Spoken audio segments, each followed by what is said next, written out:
and long, long ago. Mecca and Arabia, about the year 570. Mecca is important for two reasons. One, the Kaaba is there, an ancient temple built to worship God. And two, Muhammad, peace be upon him, was born in Mecca. Now, problem. I can't show you Muhammad because it wouldn't be right. I'll tell you why in a bit. But in the meantime, here's his name in Arabic. Nice. Back in the day, Mecca was a lawless place. The only way to be safe was to have backup. Lots of rich big brothers who'd beat up anyone who got in your way. So the place was ruled by the most powerful families who could do pretty much what they wanted. And religion didn't help.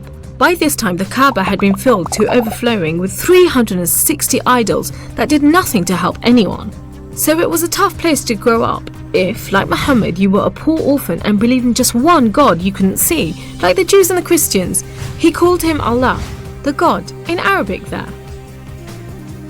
Muhammad's dad died before he was even born, and his mum died when he was just 6.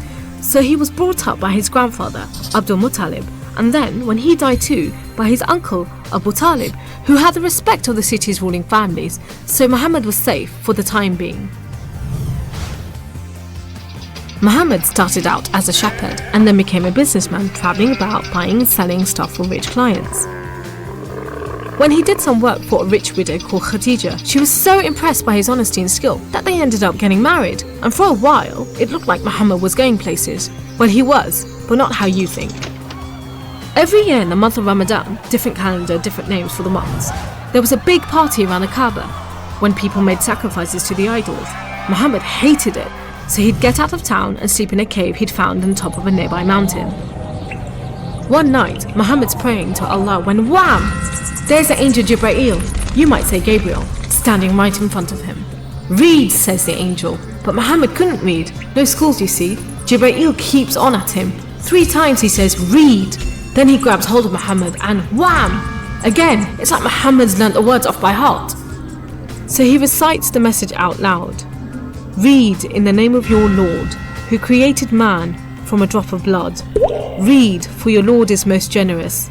He who taught by the pen, taught man what he did not know. It was a message from Allah. God was speaking to him just like he'd spoken to the prophets in the Jewish and Christian holy books, which meant he was a prophet too. The messages continued for the rest of Muhammad's life. Allah gave him the words to say and the prophet recited them. The words were written down by his friends, and years later they were collected together and became the Muslim holy book, the Quran, which means recitation, because Muhammad recited it, you see? Anyway, that was much later, so back to the night of power. Muhammad tells his family, then his friends, and eventually everyone about Allah, that he's the one and only God, that he wants everyone to be treated fairly, and long story short, it didn't go down well with the ruling families of Mecca, who liked things just the way they were, thank you very much. You see, Islam means obedience to Allah, and Muslim means someone who obeys Allah, and the ruling families didn't want anyone obeying anyone else but them. So the people who believed in Muhammad's message, the Muslims, were given a hard time. Some were even tortured and killed. A few of them managed to escape to Abyssinia, Ethiopia, but most were stuck in Mecca. Muhammad also had to cope with the death of his wife, and then just a few weeks later, his uncle too. Feeling very down, he went to the Kaaba to pray to Allah one night. Then, the weirdest thing happened. Jibreel turns up, sits him on a winged horse called Al-Buraq and flies him all the way from Mecca to Jerusalem. He prays with all the prophets who have ever lived. Then, he's taken up to the heavens to chat with some of the prophets, and then into paradise itself, where Allah tells Muhammad to pray 5 times a day and to stay strong. He's returned to Jerusalem and then flies back to the Kaaba in Mecca. We call it the night journey, and Muslims still argue whether it was a real experience or a vision, but whatever, it gave Muhammad a much needed boost, and just as well, because there were more tough times ahead. So, there was this other city called Yathrib. The people there heard about Muhammad and his message and invited him and his followers to join them. A few at a time, the Muslims left Mecca and made a dangerous journey across the desert to Yathrib. It's known as a hijra, which means migration, you know, like birds do. Muhammad and a few of his friends stayed in Mecca until everyone had got away and then made plans for their own escape. But the ruling families wanted to kill Muhammad while they still could, so 7 sons, one from each family, was sent in the middle of the night to stab the Prophet while he slept. but he was way ahead of them, and when they burst into the house, Muhammad was gone.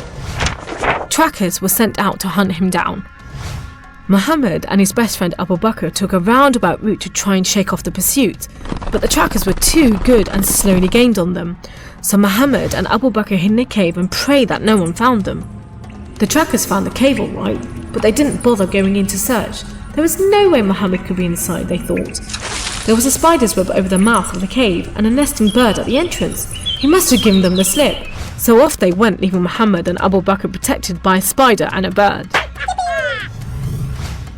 Muhammad made it safely to Yathrib, which was renamed Medina al-Nabi, the city of the Prophet, but most people just call it Medina.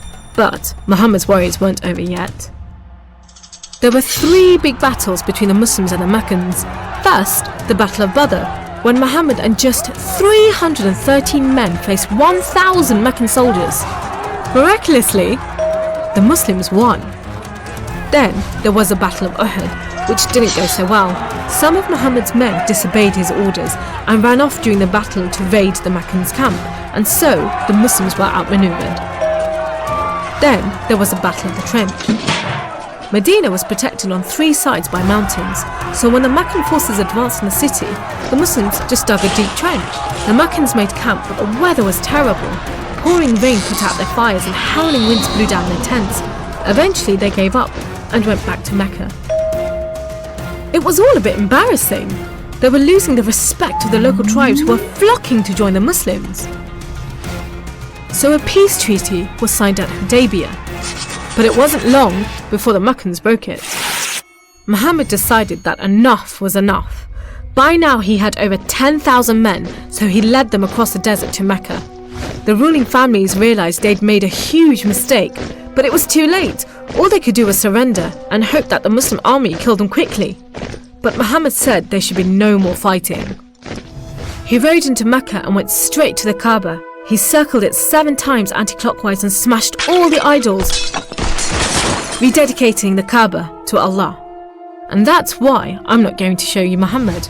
The Muslims wanted to make it totally clear that they only worship the one unseen God. So they didn't have any pictures of Muhammad in case anyone thought he was an idol, and they didn't have any pictures of Allah because he's like nothing on earth, so it would be impossible to draw him anyway. So there you go, how Islam began in under 10 minutes. How did I do?